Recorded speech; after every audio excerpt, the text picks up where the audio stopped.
everyone, we're here again to talk about the topic of coaching, and I have Gianni Liscia with me today. And there's one question that always comes to my mind when I think about coaching, which is who is actually the target group of coaching? Well, in the end, it's everybody. Okay. There are a lot of coaches outside in the market, coaching only, let's say, the private person. What we are mainly doing, and mainly 98-99% of our time, is business coaching. So our target group are young leaders, young professionals, up to really board members or general managers. Okay.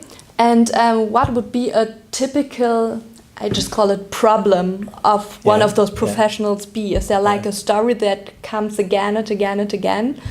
Well, yes. So let's say typical coaching topics are conflicts that you have in your environment or within yourself, or questions how to deal with employees, or about strategy things, something like that. So these are the typical topics of a coaching, yeah.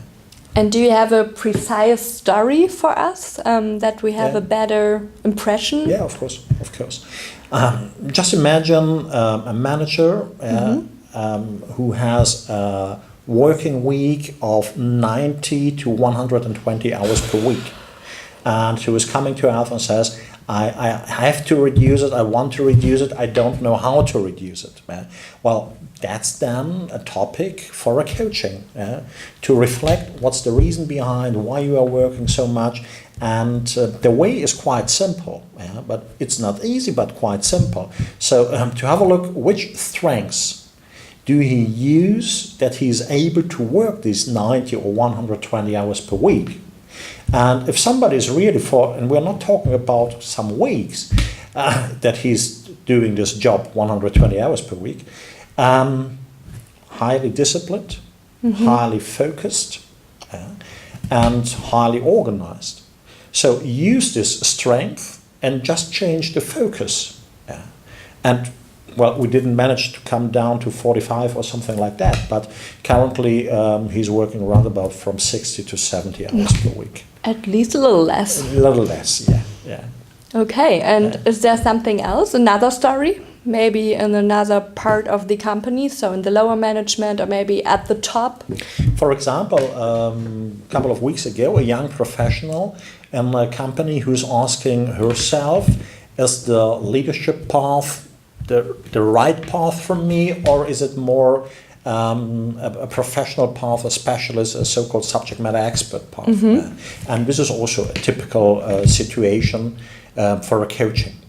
So it's really from before starting being a leader up to board members who are in a situation that they say, well, I have to reflect something that I cannot discuss with my employees, and I'm not willing to discuss it with my colleague. And when they look upwards in the hierarchy, they have a problem.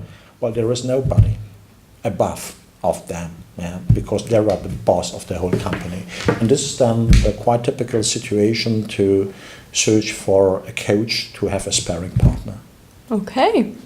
Thank you very much. I think we all got a few impressions how the everyday life of a coach could look like. And I will say we'll see you soon. Bye, thank you.